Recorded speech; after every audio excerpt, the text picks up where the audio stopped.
আজ আমরা তরলে গ্যাসীয় পদার্থের দ্রাব্যতা পড়ব। দেখো, তরল পদার্থে যে কম বেশি যে কোনো গ্যাসই দ্রবীভূত হতে পারে।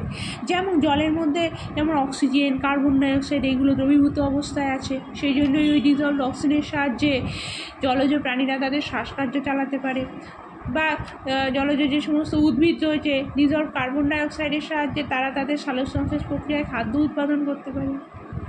আচ্ছা, প্রথমেই আমরা দ্রাব্যতার সংজ্ঞায় চলে যাব। দ্রাব্যতার সংজ্ঞা দেখো, দ্রাব্যতার সংজ্ঞায় উষ্ণতা অবশ্যই মেনশন করতে হয়। তোমরা জানো উষ্ণতা পাল্টালে দ্রাব্যতাও পাল্টে যায়। তো স্থির উষ্ণতায় নির্দিষ্ট পরিমাণ কোনো দ্রাবকে সর্বাধিক যে পরিমাণ দ্রাব দ্রবীভূত হয়ে সম্পৃক্ত দ্রবণ উৎপন্ন করে, অর্থাৎ এর বেশি দ্রাব যোগ করা যাবে, সর্বোচ্চ যত পরিমাণে দ্রবীভূত করা যায় সেই পরিমাণ দ্রবীভূত হয়ে এর বেশি যোগ করলে আলাদা হয়ে পড়বে দ্রবণ থেকে, তাই তো? তাকেই বলছে সম্পৃক্ত দ্রবণ। সম্পৃক্ত দ্রবণ উৎপন্ন করে তাকে উক্ত উষ্ণতায় ওই পরিমাণ নির্দিষ্ট দ্রাবকের দ্রাব পদার্থটির দ্রাব্যতা বলে। প্রত্যেকটা ওয়ার্ড ইম্পর্টেন্ট, ঠিক আছে? এইবারে দেখো, দ্রাব্যতা কী কী বিষয়ের ওপর নির্ভরশীল। এক হচ্ছে দ্রাবকের প্রকৃতি, উষ্ণতা ও চাপের ওপর নির্ভর করে। কিন্তু উষ্ণতা চাপের ওপর দেখো, কঠিন বা তরল পদার্থ হচ্ছে ইনকম্প্রেসিবল হয়। এদের ইচ্ছে মতো কম্প্রেস করে মানে ইচ্ছে মতো আয়তন পরিবর্তন করা যায় না, ইনকম্প্রেসিবল, অসংনম্য হয়। সেই জন্য এদের কিন্তু দ্রাব্যতার ওপর চাপের প্রভাব খুব একটা লক্ষ্য করা যায় না, ঠিক আছে? কিন্তু গ্যাসের ক্ষেত্রে গ্যাসীয় পদার্থ যখন তরলে দ্রবীভূত হয় সেক্ষেত্রে চাপের প্রভাব কিন্তু খুব ইম্পর্টেন্ট। ওকে, এবারে আমরা তরলে গ্যাসের দ্রবীভবন দেখব। কোনো একটা গ্যাসকে যদি কোনো তরলের সংস্পর্শে আনা হয়, তাহলে প্রথমে ওই গ্যাসের অণুগুলো কী হবে, তরলের উপরে যে মুক্ত পৃষ্ঠ রয়েছে তার সাথে সংঘর্ষ হবে, ঠিক আছে? এবার সংঘর্ষ হবে এবং তারপরে কিন্তু দ্রবীভূত হতে থাকবে। এরকম যদি একটা বদ্ধ পাত্র স্থির চাপ এবং স্থির উষ্ণতায়, অর্থাৎ যদি একটা বদ্ধ পাত্রে যদি একটা নির্দিষ্ট আয়তনের তরলের সংস্পর্শে আনা হয় কোনো গ্যাসকে, তাহলে প্রথমে তো গ্যাসের অণুগুলো তরলে দ্রবীভূত হতে থাকবে।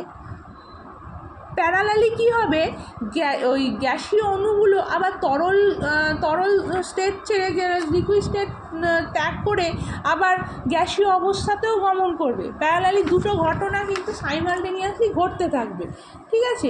এক সময় দেখা যাবে যে এই যে দুটো প্রক্রিয়ার হার সমান হবে, অর্থাৎ গ্যাসীয় অবস্থা থেকে তরল অবস্থায় দ্রবীভবনের হার এবং তরল অবস্থা ছেড়ে গ্যাসীয় অবস্থায় যাওয়ার যে হার গ্যাসীয় অণুগুলোর, সে দুটো সমান হবে।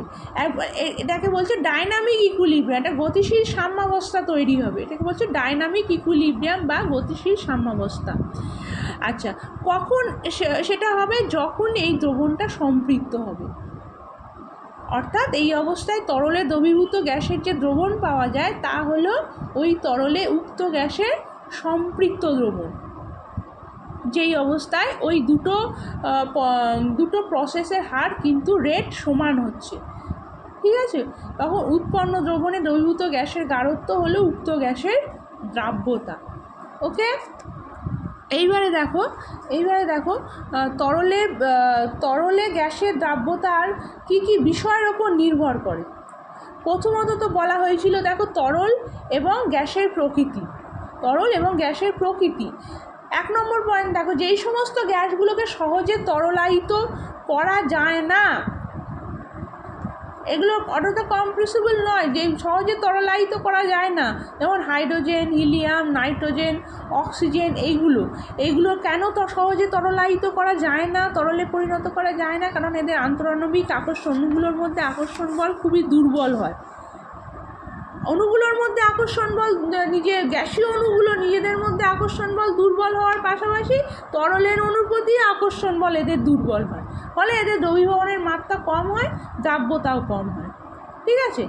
আবার 2 নম্বর পয়েন্ট দেখো, যেই সমস্ত গ্যাসগুলো সহজে তরলায়িত করা যায়, এগুলো কম্প্রেসিবল হয়, যেমন কার্বন ডাইঅক্সাইড, সালফার ডাইঅক্সাইড, এগুলোর কিন্তু দ্রবীভবনের হার আবার বেশি হয়, ঠিক আছে? এদের হচ্ছে নিজেদের মধ্যে আন্তরাণবিক আকর্ষণ বল বেশি হওয়ার দরুন এদের তরলের অণুর সাথেও এদের আকর্ষণ বল বেশি হয়, এটা সহজেই দ্রবীভূত হয়।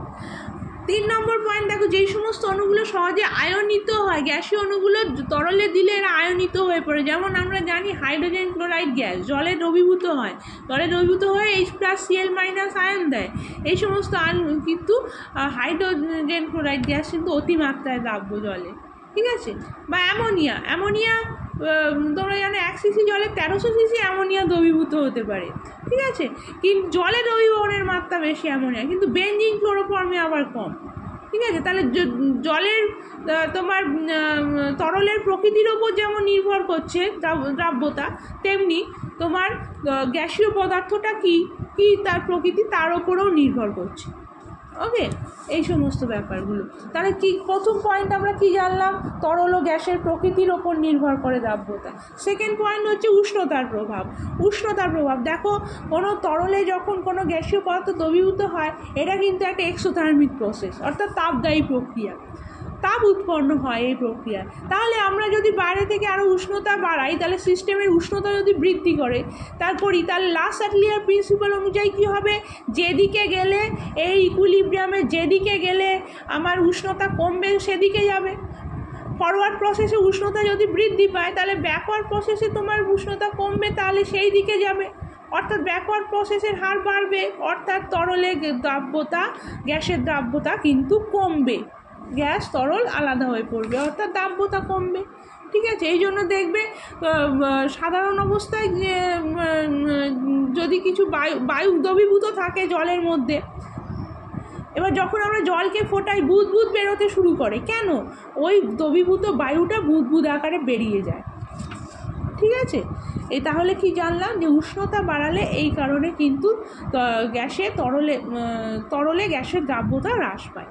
ওকে, এবারে আসি চাপের প্রভাব। এটা খুব ইম্পর্টেন্ট, এই সংক্রান্ত আমরা হেনরির সূত্র পড়ব। দেখো, চাপ বাড়ালে গ্যাসের দ্রাব্যতা বাড়বে কোনো তরলে, আবার চাপ কমালে গ্যাসের দ্রাব্যতা হ্রাস পাবে। এই হচ্ছে ব্যাপার, মানে একটা এই সংক্রান্ত আমরা হেনরির সূত্র পড়ব। দেখো, হেনরির সূত্র কি বলছে, স্থির উষ্ণতায় কোনো তরল দ্রাবকে কোনো গ্যাসের দ্রাব্যতা দ্রবণের সঙ্গে সাম্যাবস্থায় থাকা উক্ত গ্যাসের চাপের সাথে সমানুপাতিক হয়। গ্যাসের দ্রাব্যতা চাপের সাথে ওই উক্ত গ্যাসের চাপের সাথে সমানুপাতিক হয়। যদি স্থির উষ্ণতায় কোনো তরল দ্রাবকে দ্রবীভূত কোনো গ্যাসের মোল ভগ্নাংশকে ওই গ্যাসের দ্রাব্যতা হিসেবে ধরা হয়, তাহলে দেখো মোল ভগ্নাংশ এক্স দিয়ে ডিনোট করেছে, তাহলে এক্স ভ্যারিজ অ্যাজ গ্যাসের চাপ পি, ঠিক আছে। বা উল্টোটাও লিখতে পারি, পি ভ্যারিজ অ্যাজ এক্স। তাহলে P equals to KH x, KH একটা ধ্রুবক, একে বলা হচ্ছে এটা সমানুপাতিক ধ্রুবক, ওকে, বা হেনরি সূত্র সংক্রান্ত ধ্রুবক বলা হচ্ছে, ঠিক আছে। এবার এর বৈশিষ্ট্যসমূহ তোমরা পড়বে, ঠিক আছে। এবার আসছে হেনরির সূত্রের প্রযোজ্যতা। যখন কোনো তরল দ্রাবকে কোনো গ্যাস অতিমাত্রায় দ্রবীভূত হয়, তাহলে বা বিয়োজিত বা ভেঙে যায়, আয়নে বিয়োজিত বা সংযোজিত অতিমাত্রায়, তখন কিন্তু হেনরির সূত্র প্রযোজ্য হবে না। যেমন আমরা একটু আগে বললাম অ্যামোনিয়া HCl গ্যাসের ক্ষেত্রে কিন্তু হেনরির সূত্র প্রযোজ্য হবে না, ঠিক আছে। বা যদি গ্যাসটা যদি তরলের সাথে বিক্রিয়া করে যৌগ গঠন করে ফেলে, তাহলেও কিন্তু প্রযোজ্য নয় হেনরির সূত্র। সেক্ষেত্রে গ্যাসের চাপ খুব বেশি বা খুব বেশি চাপ বা উষ্ণতার মান খুব কম হলে তাহলে কিন্তু প্রযোজ্য নয়। এবার হেনরির সূত্রের কটা অ্যাপ্লিকেশন আমরা পড়ব। দেখো, সোডা ওয়াটার প্রস্তুতি। সোডা ওয়াটার মানে কি, উচ্চ চাপে কার্বন ডাই অক্সাইডকে জলে দ্রবীভূত করে বায়ুনিরুদ্ধ ছিপি দিয়ে বন্ধ করে রাখা হয়। উচ্চ চাপে বেশি পরিমাণে কার্বন ডাই অক্সাইড, তাহলে কেন বেশি চাপ দিলে বেশি কার্বন ডাই অক্সাইড দ্রবীভূত হচ্ছে, মানে কার্বন ডাই অক্সাইডের দ্রাব্যতা বাড়ছে, তাই তো। ওই যে হেনরির সূত্র বলছে যে চাপ বাড়ালে দ্রাব্যতা বাড়ে, সেই জন্য যখন আমরা ছিপি খুলছি তখন চাপটা হ্রাস পাচ্ছে, তখন দেখবে সোডা ওয়াটারের ছিপি খুললে বুদবুদ আকারে দ্রবণ থেকে কার্বন ডাই অক্সাইড বেরিয়ে যায়, তাই তো, এই কারণে। তারপরে আরেকটা উদাহরণ দেখো, যে জলের নিচে ডুবুরিরা যখন স্কুবা ড্রাইভিং অনেকে করতে যায়, দেখবে আন্দামানে বেড়াতে স্কুবা ড্রাইভিং করতে পারে, বা ডুবুরিরা যে সম্পূর্ণ যে শ্বাসযন্ত্র ব্যবহার করে তাকে বলছে স্কুবা। হ্যাঁ, এর মধ্যে কি হয়, উচ্চ চাপে বায়ু রাখা থাকে, উচ্চচাপে বায়ুর উপাদানগুলো কি হয়, আমাদের শরীরে যে রক্ত তার সাথে অনেক বেশি মাত্রায় বায়ু দ্রবীভূত অবস্থায় থাকে, ঠিক আছে। এইবার যদি কোনো ডুবুরি হঠাৎ করে জলের ওপরে উঠে আসে, জলের নিচে চাপ এমনি অনেক বেশি, এবারে জলের ওপরে যখন উঠে আসছে তখন সহসা চাপ যদি হ্রাস পায়, তখন কী হবে, বায়ুতে সবথেকে বেশি কোন গ্যাস থাকে, নাইট্রোজেন গ্যাস থাকে। নাইট্রোজেন গ্যাসের দ্রাব্যতা হ্রাস পায়, ফলে দ্রুত বুদবুদ আকারে দ্রুত নির্গত হওয়ার চেষ্টা করবে। এরপরে রক্তনালীর ওপরে আমাদের চাপ পড়বে, রক্তনালী ফেটে যেতে পারে, গুরুতরভাবে বিঘ্নিত হতে পারে রক্ত চলাচল। একে ডাক্তারি পরিভাষায় বলছে ডিকম্প্রেশন সিকনেস। হ্যাঁ, এবারে ডুবুরি অনেক সময় মৃত্যু মুখে পতিত হয়। ওই জন্য আস্তে আস্তে জলের ওপরে উঠে আসতে হয়, জলের চাপের সাথে ভারসাম্য বজায় রেখে, ঠিক আছে।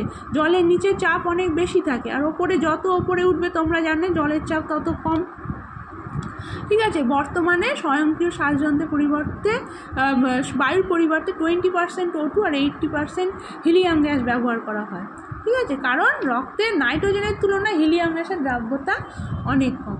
একই কারণে দেখবে ওপরে যত আমরা পাহাড়ি অঞ্চলে যত উঁচুতে উঠবো তত আমাদের শ্বাস নিতে অসুবিধা হয়, বায়ুতে অক্সিজেনের হার কমে যায়, ঠিক আছে। বায়ুতে অক্সিজেন এমনি ডেনসিটি কম হওয়ায় রক্তে বায়ুর চাপ কম কিন্তু রক্তে অক্সিজেনের গাঢ়ত্বও কমতে থাকে, এই জন্য দুর্বলতা বোধ হয়, শ্বাসকষ্ট হয়, ঠিক আছে, এই কারণে।